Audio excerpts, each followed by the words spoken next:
Hello, everyone. Hey everybody, how's it going? Can you hear me? Loud and clear. GM. Awesome. Great to have you guys. We're just trying to get the rest of our speakers pulled up and then we will get going here very shortly. So just a second longer.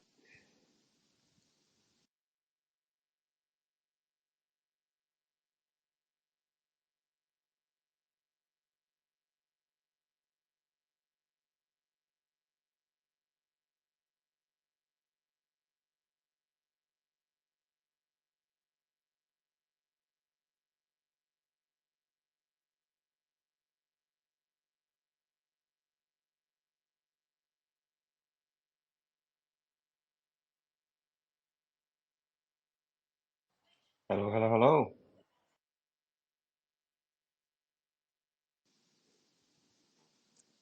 Hey, Anna, are you there? Hello, guys. Yes, I am here. Perfect. Can you hear me okay? We can hear you. Great. Do we have everybody or are we still waiting on anybody else? I think I've managed to pull everybody on stage. If I didn't, please request to speak and I will approve it quickly. And there you go. I've got Tropic Vibes. I've got Game of Skills. Jean-Marie, we need you. Oh, I thought I saw her. I did as well. I'm pretty sure I did. But, you I know see how, her. yeah, I'll you know send how her to, yeah. Can you all hear me okay? Yeah, we Okay, definitely perfect. can. X keeps rugging me, so There you go. Jean-Marie is here. And I think we are good to go. All right. Okay, well, welcome everybody.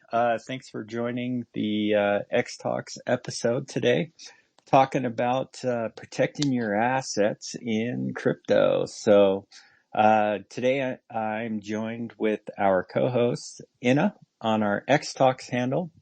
Inna, you want to say hi? Always, yes. Hello everybody. Usually for me, it's always a speech of appreciation for all our speakers, all our participants, people with great initiatives, opinions and insights. That's what we're searching for. This is what we're hunting over this AMA spaces, whatever that is, discussions most likely. So yeah, this is a huge appreciation for you, from me personally, and from the Urbanex as well. Today's our launch day. We are all excited. I actually cried today. I got emotional, but yeah. Super happy to be here and have this discussion going.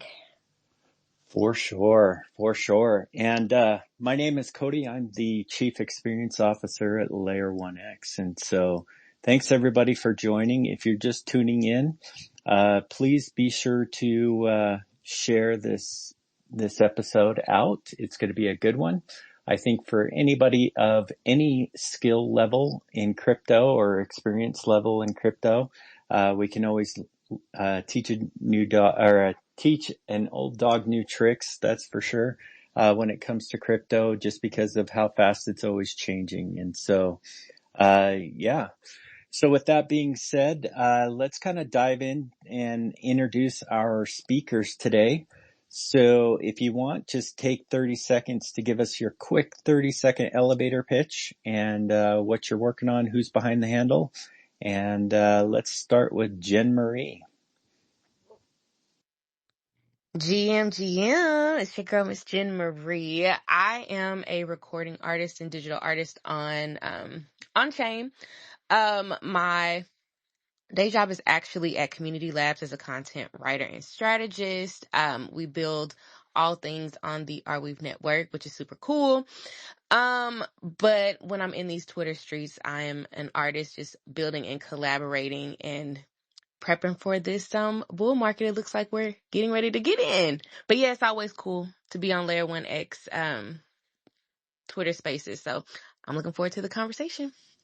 Awesome. You know what, Jen, are you okay if I make you a co-host so that we can get more speakers up? We've got a pretty packed house today. Yeah, no, go for it. All right. Sounds good. Thank you. All right. Yeah, meanwhile, take the mic, guys. Do your introduction. Don't be shy. We're always happy when you're jumping in like you're home. Hello, hello, hello. In that case, I'm going to jump in straight off the bat after Jen. How's it going, everyone? It's Niz. I'm one of the co-founders at Devamon. Devamon, in 30 seconds, is an anime brand. An anime brand that spans entertainment, anime, Web3, and gaming. So we touch across multiple verticals. At a very high level, we've got a game out called Callisto, which is a really fun game, cool graphics, available on Play Store, App Store. All we want people to do is download the game if you're a gamer, give it a try and play it.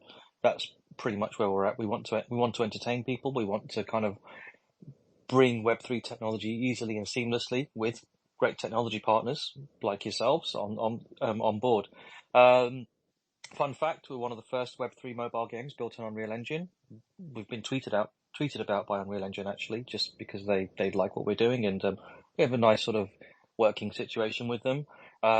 We were the most viewed game on GameFi.org for a long time, but I checked yesterday. Apparently, we're not anymore. But that's the way it goes sometimes. And that's us in 30 seconds. Really pleased to be here, and thank you for having us on. What's up, guys? I guess I'll jump in. This is Mike Barrows. I'm general counsel to Sci Finance. We are we want to say the Venmo and Robinhood of crypto. Obviously, there are a lot of platforms out there that are onboarding people, but it's complicated. I mean, we're all in Web3. We all know what we're doing. Most of us, most normies don't.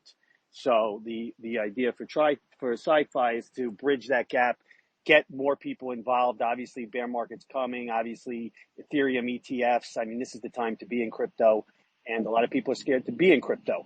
So we're trying to bridge that gap between traditional finance and DeFi.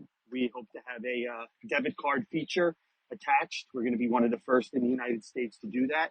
You can go to Starbucks and buy a drink, and it'll come straight out of your wallet. Multi-chain, cross-chain. Tranche 2 is open. Right now it's sci-fi .app. We've got a lot of interest. We've got a lot of integrations going on there, a lot of big things going on. So that's us in a nutshell, sci-fi. Thank you for having us here. Welcome. All right. Who's up next?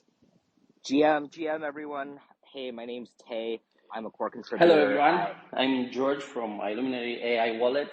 We are a self-custodial multi-chain wallet with an AI mentoring integrated in, and basically we are offering lots of opportunities for Web3 users, those that are new or those that are using Web3 wallets for a long time ago.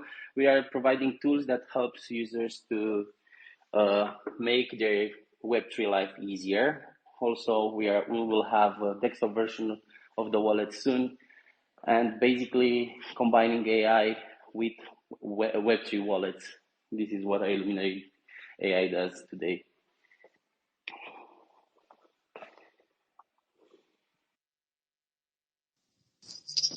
Hey everyone, how's it going? It's Tropic, and I am here.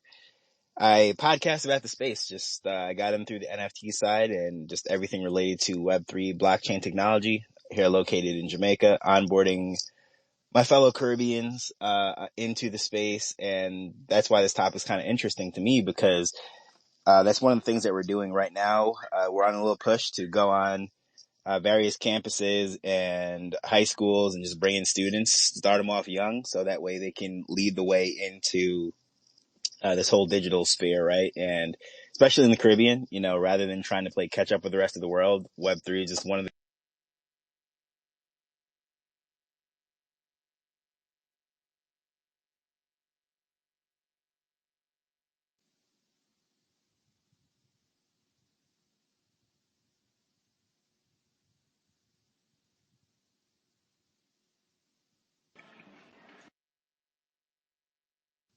All right, who's up next? Lots of silence, so I'll just jump in. All right, so hi everyone, this is LM from Castle of Blackwater. So Castle of Blackwater is a 2D social deduction game similar to the famously known Among Us. In this game, up to 15 strangers are essentially put into a magical castle with the goal of completing missions.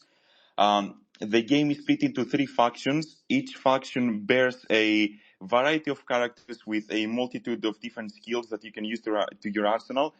The objective here is for the good people to survive and vote the killers out, and and vice versa. The killer's goal here is to lie to the good people and manipulate them into kicking each other out while also killing them. Alive people in this game, as I said before, can utilize a variety of skills in order to help them beat the evil people. But evil people, they also have a certain variety of skills that allows them to reach their goal easier. In this game, when you die, instead of being useless, you become a ghost and you collect something called ghost points. And then you can use those ghost points in order to support the people that are alive into coming to the conclusion in regards to who is the evil person.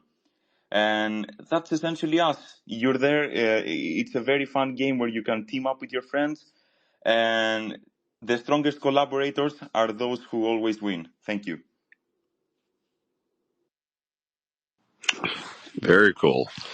Hey guys, Asset here from Game of Silks. We are tokenized thoroughbred racehorse. Company's coming off the 150th anniversary of the Kentucky Derby, and so basically we have NFTs that are one-to-one matched of actual living, breathing horses throughout the U.S. and Canada, and every time your horse wins, you win. So it's a bit of fantasy sports, it's a little bit of Gamblefy, etc. And so we've paid out over 1.1 million royalties to our holders, and excited to grow the sport and Web3 gaming, and drive more utility. It looks like we've got some cool projects in here. So GM, everyone. I'm going to try this again. Hey, my name's Tay. I'm from a DeFi protocol called Kurbance. We're introducing a new primitive for DeFi for yield-bearing assets.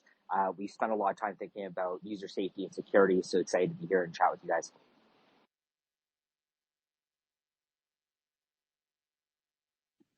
I think we've got everyone, right? I'll jump in. I think I'm the last one. Yeah, thanks for having us, guys. Beast League, we're a mobile sports game mainly focused on basketball. We're available on iOS and Android in certain regions right now. We'll be branching out to other regions as well. We have over 100,000 downloads, thousands of active users. And yeah, just really excited. We got a lot of stuff cooking for the rest of the month as well as the rest of the year. So really excited about that. And as for today's topic, protecting your assets, I think is a really interesting conversation. I definitely wanted to be a part of it, as I think it's something that needs to be talked about more. But yeah, super happy to be here. Thank you guys for having me. Well, the good news is you're here for it. So thanks for joining us, everybody. So if you're just tuning in, my name is Cody. I'm the Chief Experience Officer at Layer 1X. If you haven't, please go ahead and retweet this link out to this episode.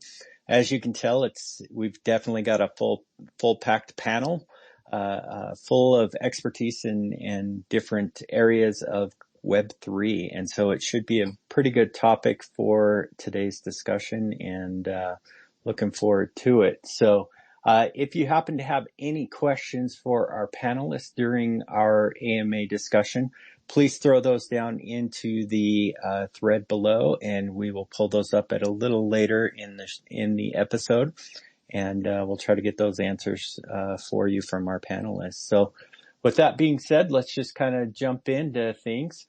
So today's topic, protecting your assets in Web3. And so if we think about explaining cryptocurrency to your parents is tough enough, try wrapping your head around all the crazy ways people lose their coins. Hacked wallets, fake giveaways, good old-fashioned greed. We've seen it all, especially if you've been here for a couple of bull cycles. Today, we are definitely turning those horror stories into kind of a safety guide. And I think that this episode is not only going to be a great way to learn about things, but it's also going to be a very interesting thing as well. So with that being said, let's kick it off with the first question. And that first question is, ultimately, the best defense for protecting your assets in the crypto space, isn't a specific tool or technology. It's knowledge and a healthy dose of skepticism. So what else can crypto users do starting today to become more informed and get proactive to become a security conscious user in the Web3 ecosystem? Best League, it looks like you got your hand up, so we'll go with you. Yeah, for sure. Thank you. Yeah, so there's definitely a lot of things, I think that you mentioned a few stuff already, but and kind of to build off of it, but right off the bat, don't, be mindful of any links being sent to you. If you're on Discord and you're checking, your spam folder or whatever you want to say, I'm going to say like 99%, if not 100% of the links being sent at you are most likely scam links. So please be mindful of that. I think, a lot of us, including myself, have learned this the hard way. Nowadays, especially, there's just a lot of social engineering scams. That seems to be the thing. These scammers are getting smarter. Hackers are getting smarter and just trying to get into your head, right? So, especially if you work in the industry, I've been reached out by fake interviews for, getting onto Rug Radio, or whether it's, I remember Be In Crypto was one of the media outlets, quote unquote, that was reaching out for an interview. They actually sent us some questions. We answered them. And at the grand finale was, oh, by the way, I need you to sign this form, click this link, and we'll be good to go. And it's like, okay, red flag right away, right? So there's just a lot of things you have to be, without being too, you have to be skeptical. I'm type of person I like to trust. I like building relationships, and I think that's super important, which is why, you have to get to know who you're dealing with. But if you're getting contacted by quote unquote publisher, media outlet, job interview, I'm seeing a lot of these, by the way, where, hey, test our game. But by the way, you need to download this link. Yeah, it's probably not, it's probably not legit, so, but a lot of people fall for it. I know I've fallen for it years ago when I was not as tech savvy or knew what I was doing. And unfortunately, you take a hit, so I think that I was really excited about this space because I think I've had a good fair share of experiences that I wanted to talk about. But, you should definitely, it goes without saying, and I'm sure it's going to come up a lot, but please, for the love of God, just keep everything on a cold wallet. Like, don't keep everything on your main computer that you're starting. Like, I'm so like into it now that I literally have a separate device, like a separate laptop with my cold device that I literally only use for my portfolio. Like, I don't even touch anything with that computer. I don't touch any links. I used to think that people were paranoid when they tell me that, and now it's like, no, that's probably smart not to keep everything on your main computer that you're working on and clicking links, and you never know. So my main computer right now that I use for work, I don't, sure, I'm maybe touching stuff, but I literally have, yeah, you could try to take my stuff, but there's nothing on it. So that's how I'm kind of rolling with it. And I think have a cold device. If you want to take it one step further, have a cold, device for your cold wallet, and, keep everything offline. Like, I literally have like, please don't keep a seed phrase on your computer. Like, I did that years ago and it was not nice. I keep everything written down in a notebook now, and everything's offline. Like, don't keep anything on your computer. Please be mindful of everything. And yeah, just don't click any links and be careful who you trust. And I guess, just to finish that off, I felt like there was one other thing I wanted to say relative to this, but yeah, I think there was a you just few got to be others. careful. Oh, sorry, go ahead. Oh, I saw a bunch of people there, so. Oh, okay, got you. Yeah, I'll let everyone else speak. I think I said my fair share, but go ahead, guys. I'd like to pick up from here, just mention a few things. So, as the previous person said, there have been a lot of scams, especially from our team. There have been people reaching out on Discord saying that they want to do interviews, that they want to form collaborations. First thing, as that guy said, do not click any links. And second, a solution that we have adapted is that any serious journalist, or for that matter, any serious marketing person, or any owner or representative of a big project, they usually, or at least, they have a LinkedIn. They must have a LinkedIn. So what we've done is, when we get contacted by these people saying, hey, I have a magazine, or hey, I have, let's say, a newspaper, yada, yada, yada, etc., we actually just tell them to send us a message through LinkedIn. If they are a scammer, they will just, go away forever. If they are not, however, then they will contact you through LinkedIn. And LinkedIn, I think, is the best way right now to sort of verify that you're actually speaking with the person that they claim to be. So I suggest that everyone adopts this method in here. And I won't go much into it. I would like to talk more about this later, but hardware wallets are really important now, especially in 2024. The other day I saw a scam where a person basically created a wallet address that mimicked the first and last digit of another person's wallet. Because when you go to Trust Wallet, for example, or MetaMask for that case, it will always basically shorten the middle part. So any scammer can create a wallet that has an identical starting and ending number, and then they can use social engineering in order to bait you into sending your funds in there. So before I pass over to the next person, I just want to note that you guys should be using LinkedIn as a form of verifying that the person who you're speaking to is genuine, and they are what they claim to be. And generally, make use of hardware wallets. We will go into more detail later, but yeah, make use of hardware wallets and just uh, diversify your funds into different locations, right? Because you never know what might happen. Scammers are always getting smarter. Hey, this is Mike at Sci-Fi here. I think that's right. I mean, everybody heard, or at least most people on X heard, guy lost $81 million or something to that effect with this scam where they had the first two or three digits and the last two or three digits. And what he did was he went into his transaction history and he clicked the last link. He didn't know that the scammer was following his wallet, that as soon as he transferred 0.5 ETH over to make sure that the wallet was good, his wallet, the one that he had, and then the scammer sent 0 ETH and initiated a transaction. So that was the transaction right on top, right after the guy had sent 0.5 ETH to test the wallet.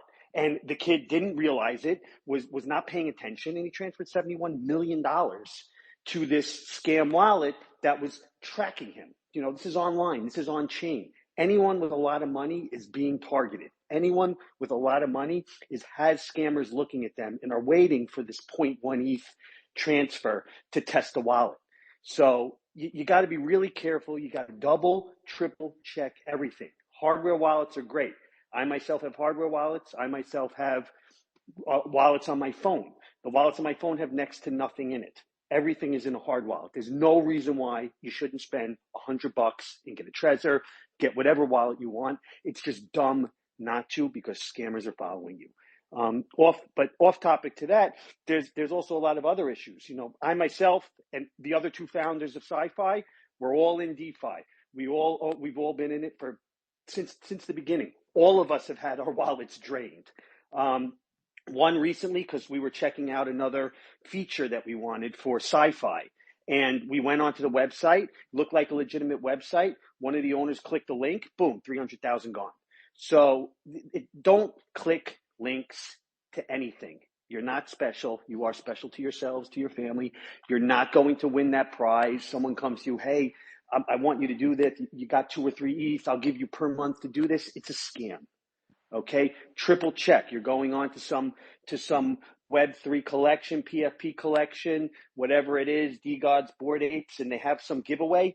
Go to their real site. Don't click a link on someone else's thing, and don't click links below what the official Twitter handle profiles are. You're gonna get scammed. It just is what it is. You gotta be smart. And on your computer, you're right. The other speaker said, don't keep your keys on there. Don't keep anything on there. I got scammed because I downloaded an exe file for something. It wasn't even game related. It wasn't even Web3 related. And it sat there. And you know what happened? I put my MetaMask or my Trust wallet into my computer. Google, Chrome, they save the key. They save it. Don't have anything saved, okay? All your passwords, go to Chrome right now. Go to whatever browser you do. Delete every saved password. Do not use that because the guy got into my computer and then unbeknownst to me, the password for MetaMask was saved on Google Chrome. I'm pretty advanced. I didn't know that. And he scammed me and he drained my wallet. Thankfully, it was a burner wallet that didn't have much in it. But you guys got to be careful. Your computers, use a separate computer, like one of the speakers said, but don't save anything on your computer at all. Okay, because scammers will come in and passwords will be saved. Turn that feature off. I don't save any passwords unless I have an encrypted password program. I don't save anything on Google. And it'll ask you, you want to save this password? Pops up all the time on every site you log into. Chase accounts, Bank of America. Don't save it. Be smart. Don't give away your passcodes. Don't click on any links. That's really the smartest thing you can do, and use hard wallets.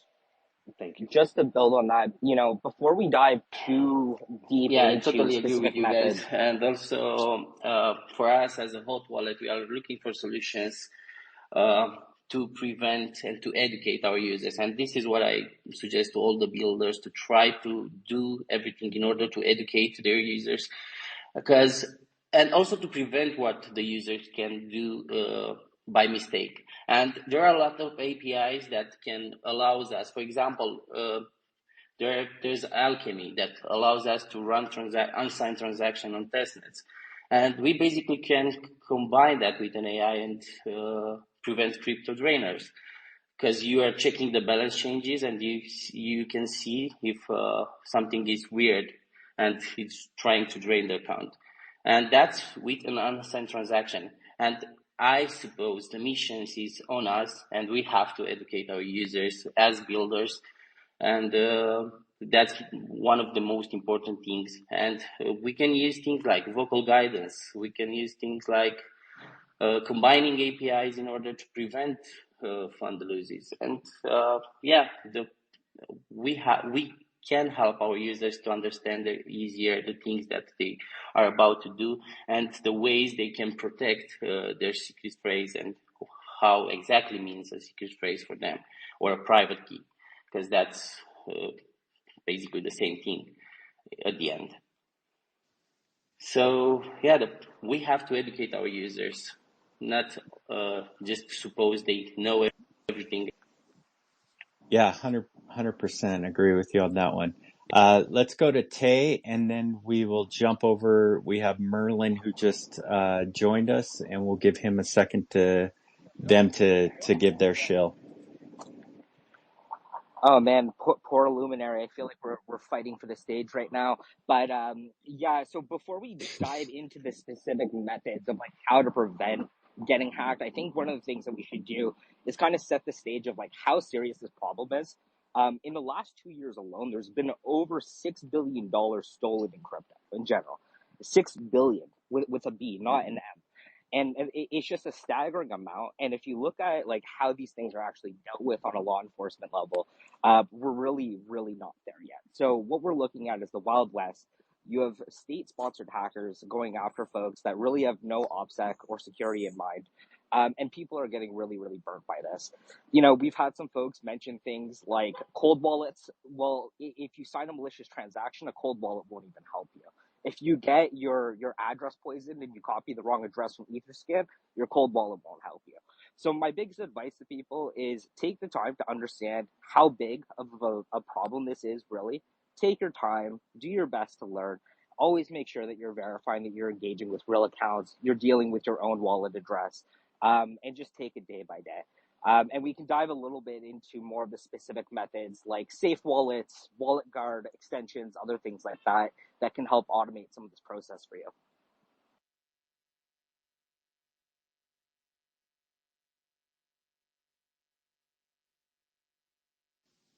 Merlin, go for it.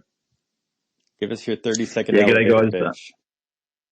Yeah, sorry about that. Uncle Elon basically rugged me hard. But I'm back, and so glad to be here. Thank you for the invite. So I'm Archie, one of the co-founders from Merlin Starter. So we're the first native launchpad on Merlin Chain, which is a Bitcoin layer 2. We're not just a launchpad, but we're also an accelerator and incubation facility as well. So had several successful IDOs in the last month, and with our next one coming up. M-Star tokens live on Bybit and Gate.io, and obviously pleasure to be here. Security, obviously, especially for us as we're talking about cross-chain transactions, exposure of, private keys, within those transactions, etc. And just general, community habits, is extremely important. And actually Tay beat me to it, cause I was gonna mention, wallet guard extensions and obviously several techniques, that you can obviously, utilize, as a newbie, basically. So yeah, love this discussion. Very passionate. Glad to be here. Thanks for the invite. Yeah, thanks for joining us. So we are at our, excuse me, we are at our halfway mark. And so if you're just tuning in, we've definitely got a great discussion going on about how to protect your assets in Web3. And so my name is Cody. I'm the Chief Experience Officer at Layer 1X. I'm joined by my co-host Inna on the XTalks handle. And if you haven't done so, please share this link out to this episode. It's a great discussion. Everybody needs to hear some of the tips and tricks that are going on out there to protect yourself. And so if you have any questions for our panelists, please be sure to drop those in the thread below, and we will get those up to you, our panelists, here shortly, later on in this episode. So moving on, I kind of want to talk about the next question, which is, do advanced security features sometimes create a sense of complacency, leading to riskier user behaviors? And if so, how do we balance innovation with a personal user's responsibility for security rather than just relying on tech to save them? I'd like to start off in this one, if that's fine with you guys. So, I think that as has been said before, people have a hard time adopting privacy due to the convenience factor, right? If you go full private, then you inevitably have to sacrifice some of that convenience, because now, in order to be fully private, you have to start doing things manually. You have to start doing things yourself. It's the reason why most people, when they have computers, they use Windows, they use Mac OS, because realistically speaking, the most secure software for computers is Linux, but people don't use it because you have to do a lot of manual work. So, as we get more automated solutions when it comes to crypto, yes, people drown in that convenience, and inevitably they start exposing themselves to arguably more risk, because now they don't care anymore. Instead of doing their own research, instead of having their minds flickered on at and just being observant at everything they see, they now just rely on that piece of software to protect them. One example here could be Ledger, right? When Ledger came out, people were like, "Oh my God, I can store my funds in there. I'm gonna be perfectly safe." And just last year, they were, if I think it was last year, if I'm not wrong, they were breached, right? So you go from saying that, "Oh my God, Ledger is foolproof, it's 100% secure." You're now like, "Ledger is having issues. I need to be careful. Do not update to this new firmware," is what I was seeing, and it was just a crazy mess. Um, in terms of what can be done to solve that, I think it's really complex, right? Again, everything comes down to educating people.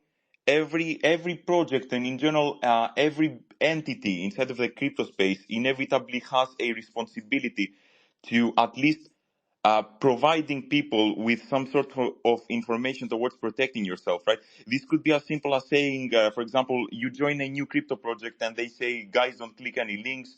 We won't DM you first." From that to even having a dedicated link section where you're like, "Hey guys, here is some supporting material for investors that are joining us.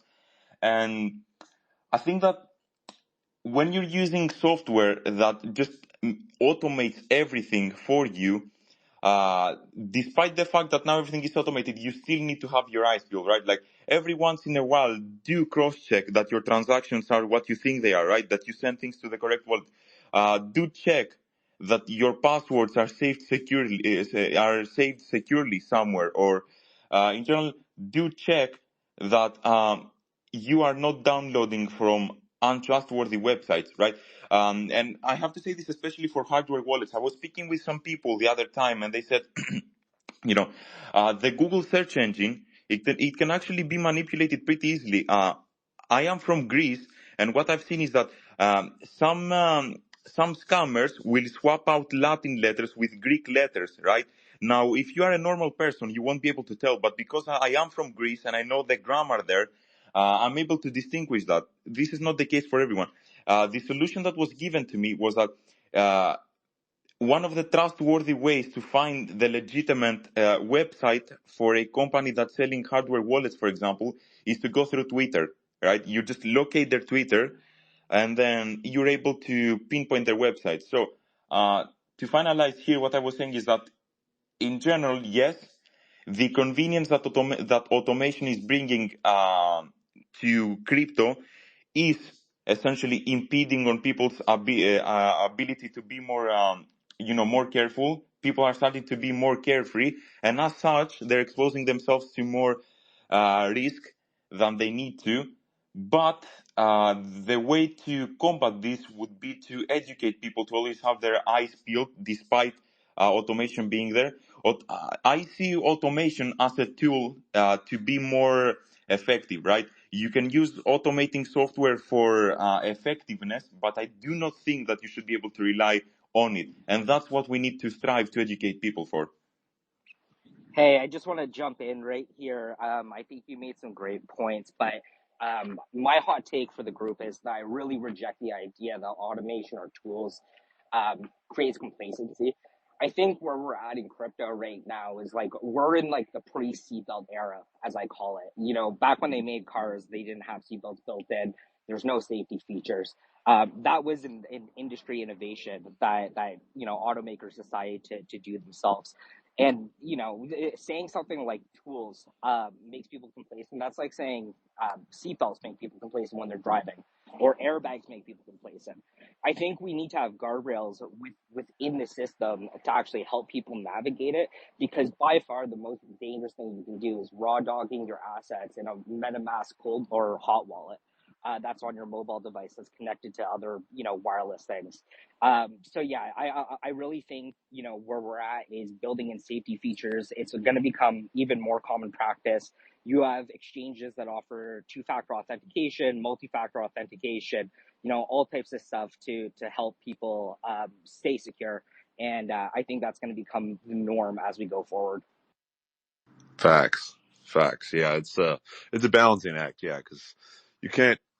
Complacency shouldn't. I agree with Tay, and Kerp is super cool, man. I've messed around with the testnet.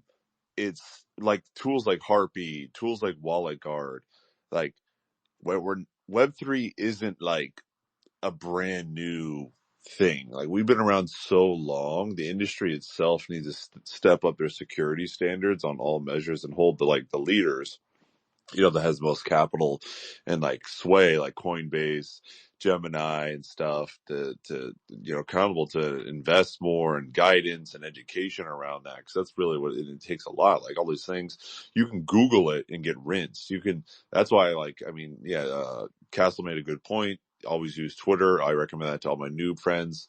And just like with my guide, but the guide is pretty extensive on like how to onboard a Web3, because if you get on chain, things get dangerous pretty quickly. Sex is, it's pretty dialed in, but we're on ER, we're on main ETH mainnet. And so we've got pretty good security and education for our holder base and Silks, but there's a lot of tools. I definitely recommend everyone check out Harpy. We met them at ETH Denver. Really good guys. It's like a layer of security that like alerts you if you have like unknown permissions and stuff. So they're very cool, and especially as a lot of new like older folks come on because they're like real world assets or GameFi or whatever. it's important to have those guardrails and make sure that everyone's pushing those and making sure that they know how to not get hosed by unscrupulous characters, because they're a friend of my like paid group got hosed for 65K yesterday. He was like, I went in a Telegram group looking for support, so and then they started calling him on Telegram. So like, if you have like not if someone has Telegram as a level of way to contact and support, you should call that out, because that project is asking to get people hosed. Yeah, and before the other people jump in, I think that I agree when it comes to the fact that we're at a stage where you can't really, dictate it as complacency. But I think that still, though, at least for the moment, the convenience that is brought to people, it's still harming them at a degree. But I agree, yeah, that long term we will probably have new methods that protect people at a much larger and more effective scale. Yeah, I second that for sure. It's definitely a multi-tiered approach at all levels. So that's from the innovators right the way through to the retail level. We've all got to take obviously responsibility for it. But obviously one of the massive advantages of Web3 as we develop out our solutions, for us at Merlin started, those bridging infrastructure and obviously schemas of bringing assets across. It's vitally important that that is nailed down, and obviously the security in and around the private key is spot on. So the reason why I bring this up is because obviously as innovators, as builders in the space, one of the beauties of Web3 is obviously that open source sharing of that code, right? So once something's audited, it's out there in the market, it's working, it's deemed as the next level of security. It's vitally important we get that spread around, and obviously it becomes the norm, just to basically eliminate any additional risk where we can. So yeah, that's probably my take from it. No, those are all great points. Tropic, you've got your hand up? Yeah, I just wanted to say really quick that I think a lot of times we tend to be creatures of extremes, right? A lot of us, we first come into the space, we're just excited, we're doing all sorts of crazy stuff. Then we start to hear like, don't click links, don't trust your mother, and all this stuff, right? It like makes you very paranoid. So a lot of people tend to go to the other extreme where we put in, and I think this sort of goes in with the question that you're asking.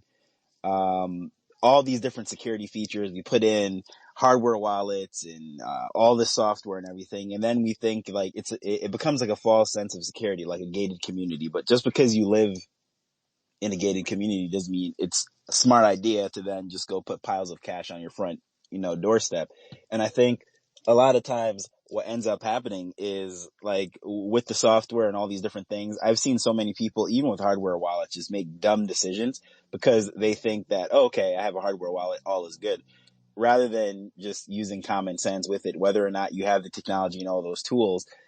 Just a simple thing like even FOMO, right? I think that's probably the biggest casualty of people losing their assets, whether it is investing into something that completely rugs or they just click something that drains their wallet.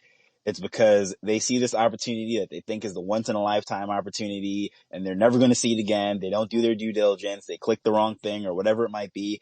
And then they end up losing it one way or another. So I just think just because, all right, we're in this space and we're trying to move fast and so forth, I think that is one of the biggest things, and not necessarily the fact that we're relying too much on hardware or we're thinking too much about the software itself or whatever it might be. I just think it just comes down to general human nature and human error and just thinking, not really properly thinking things through. And I think that's probably the biggest thing. Sometimes it's just good to just slow down, right? You might miss this opportunity, but at the same time too, your wallet might not get drained.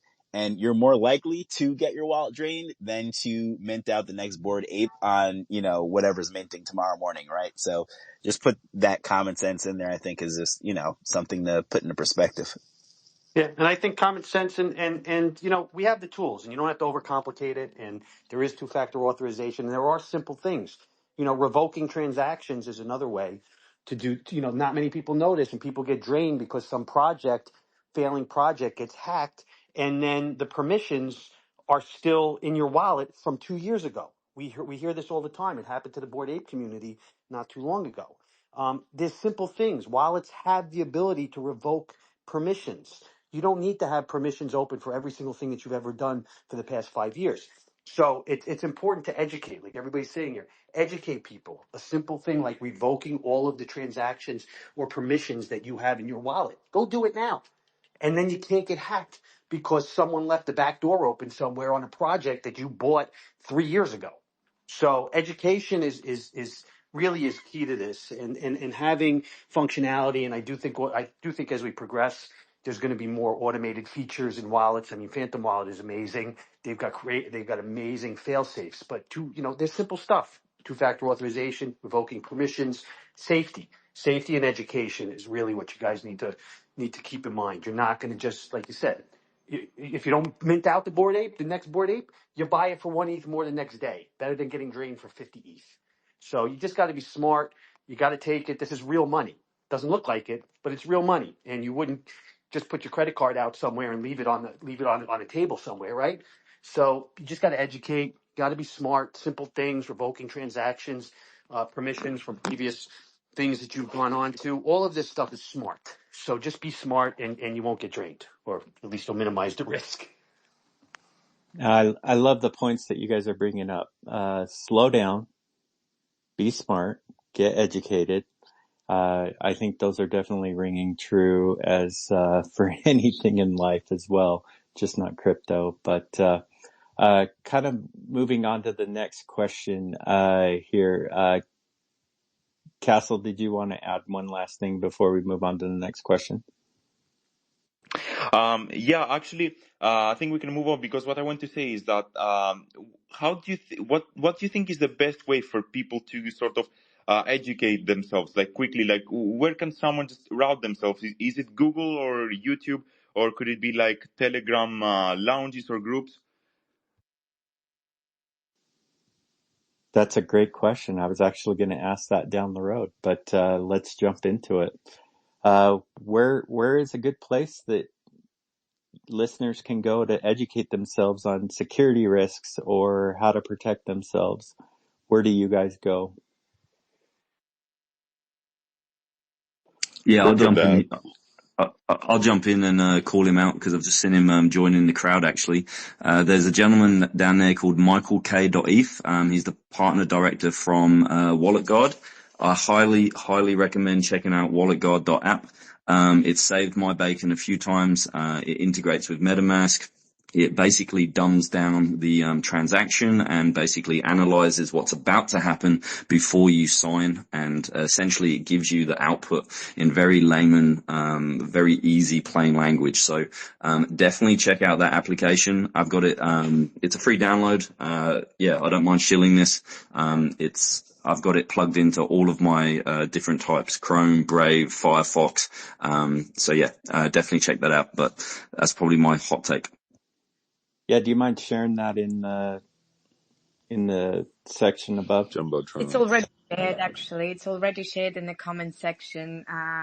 Walt Disney, I think, shared it before, and we had a question in the comment section from one of our community members. So that's perfect. Thank you so much. This is so handy. Perfect. What else? Does anybody else have any other tips and tricks? Yeah, so we can also use AI, and we use pre-trained models that will explain to users directly into our applications, because having these on the place that the user does the transactions is very important, because they can ask directly, ask in the same app, in the same interface. So having a chatbot that can reply to the users and help them directly. Also, if you can also send the information about the screen that user is on, and basically the AI can reply to each question that user have, and he can ask basically everything that is happening on his wallet or on his D app. And that I suppose that it's a great tool for those that are using Web3, having bots that can reply anytime about anything that is happening on that the app or wallet.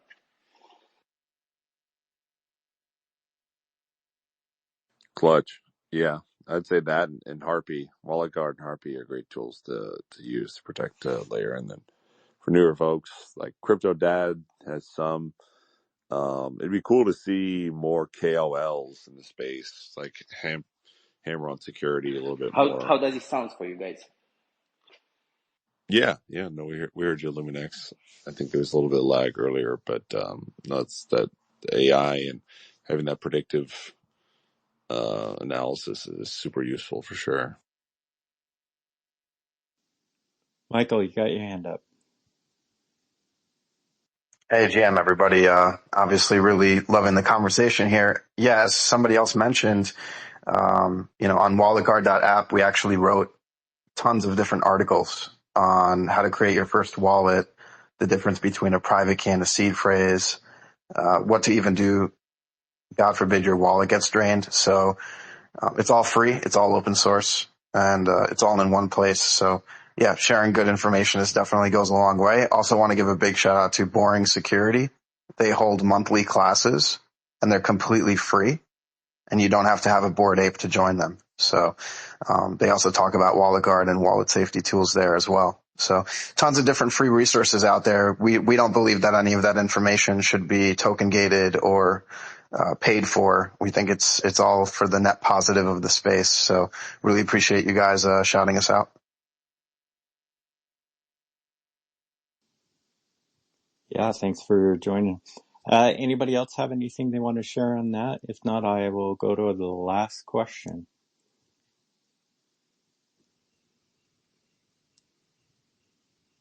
Nope.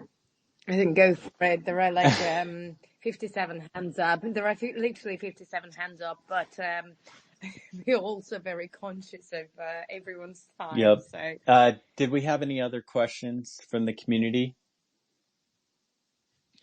actually, do you know what? All the community questions are pretty general, and like Jen Marie and other guys already managed to generally hit all of them with their suggestions, advice, and replies. So this is amazing. It's all covered.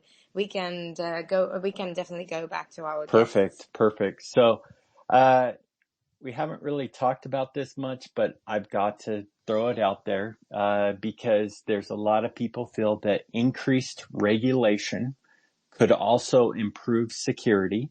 I know that some of us are on the fence with that, but is a sacrifice of the privacy that drew us into crypto, could this draw a line in the sand? And what are the trade-offs?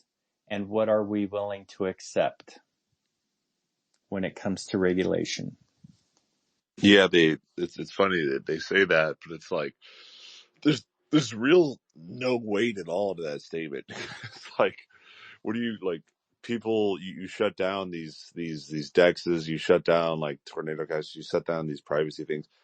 People are going to clone it and make a new one, and they will keep popping up. So, I mean, more regulation is needed for like enforcement of like those people doing the massive pre-sale scams and stuff. It's funny, but I think everyone here on the stage is pretty intelligent. Obviously, most Web3 leaders know that it's mostly saber rattling by Gary Gensler. If they actually gave a damn, they would be going after the massive blatant frauds that are like sucking liquidity out of the ecosystem, and not going after like Coinbase. And I think they just came after like Robinhood, even though Robinhood's like obviously evil, and people like that sci-fi finance guys are like should definitely take him down. But yeah, it's mostly saber rattling. So I think just focus on education and leading by example. But the leaders in the space could definitely do more for sure. Michael, you got your hand up. Yeah, I used to be like a super decentralized maxi. A few years ago, I always said to myself, there needs to be no middlemen. Everyone needs to be able to manage their own assets. But then I realized for mass adoption, that's just not practical. You're going to have elements of centralization.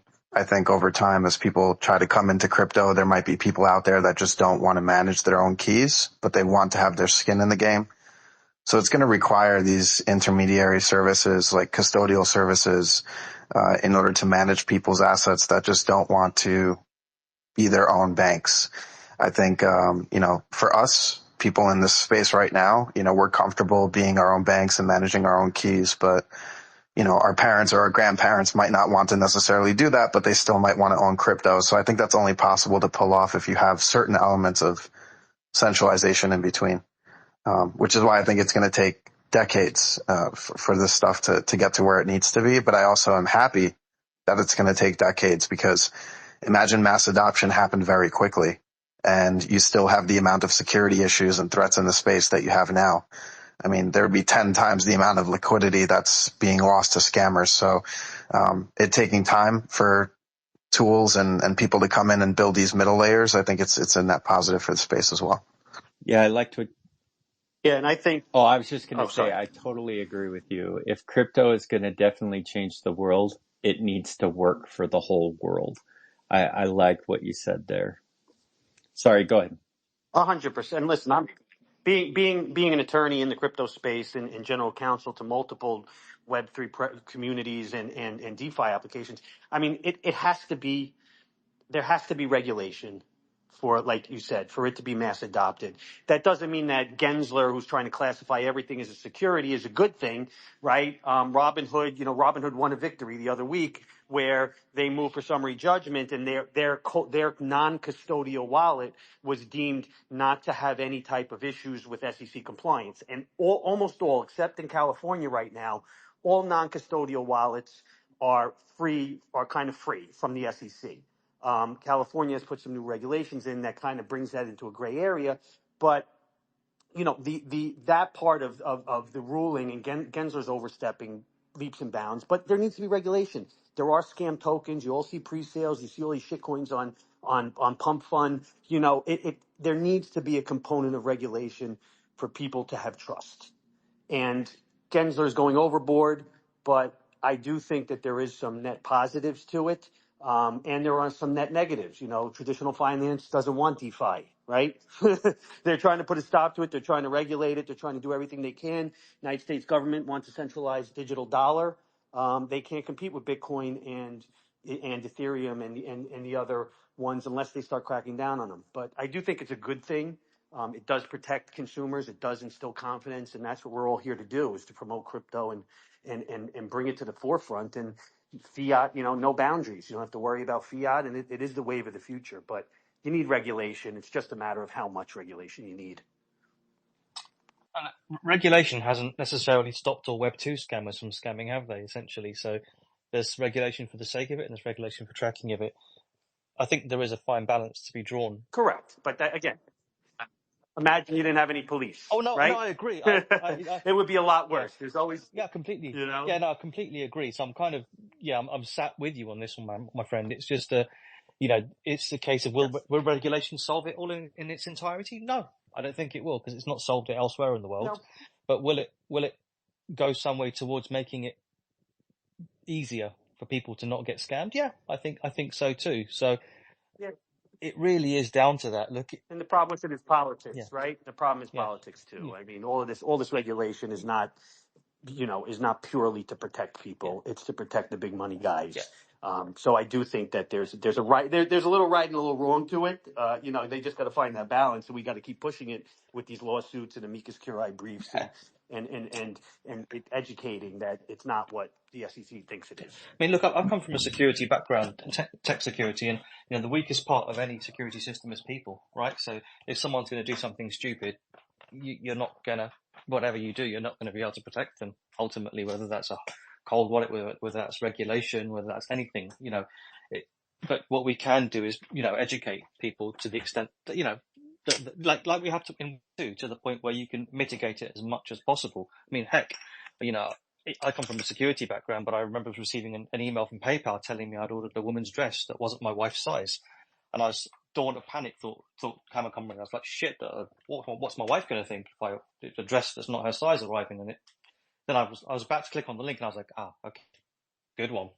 But it's always the human factor. So what we have to do is kind of work with humans first and work in a human way that allows people to understand and be educated to as much as possible. But we're never really going to eradicate it completely in whether it's, it's the same if someone leaves their front door unlocked for 365 days a year.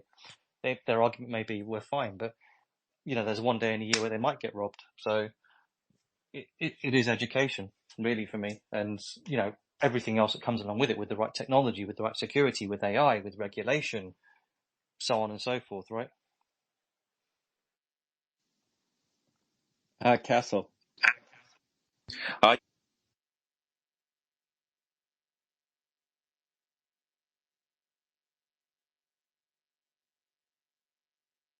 You're rugged. Let's go on the topic. Tropic, sorry. Oh, yeah. It's all good. Now, I was just gonna throw out there really quick. A lot of people, I mean, ever since I came in the space, I've been hearing, "Oh, it's gonna get safer with regulation." Like, I understand, like, you don't want it to just be a complete, madhouse, but at the same time, too, like, look at credit cards and any other thing with value. There's regulations there, and it doesn't really change the topic at hand, like protecting your assets, just doing smart things, not doing crazy things. I mean, if you look at the numbers for like even just a simple thing like a credit card fraud when a credit card isn't present. I just happen to know that statistic because I was, in retail and what have you. It's something like $6 billion or $7 billion per year in just that one type of credit card fraud alone. Yet it's a heavily regulated industry. So, at the same time too, like anything with value is going to attract people. So I think it's sort of like, people hope that heavy regulation comes down on space and everything would be safe, but I think it's kind of, I don't know. I think it's a misleading hope, in my opinion.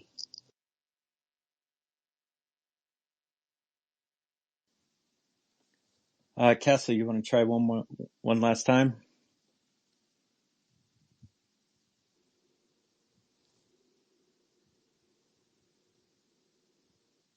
Yeah. All right. Anybody else have anything they want to add to that? If not, we're at the hour. So if you want to speak now. Forever hold your peace. I would just say, when you're talking to leaders of like L1s or like really big protocols that have a lot of money, have them help form that policy. Because they're the ones that have like a bigger seat at the table with those guys. And if we don't make the policy as an industry, then someone's going to make it for us. They're going to be usually like ex Wall Street with, some intentions that aren't the best for the end user or for the growth of all the companies and businesses that we're building. So, yeah, that's, especially for the people that are still here in the U.S., which a lot of great companies are. There's still a lot of innovation and how that's going to build jobs and GDP growth and, some of the best builders in the world. So, yeah.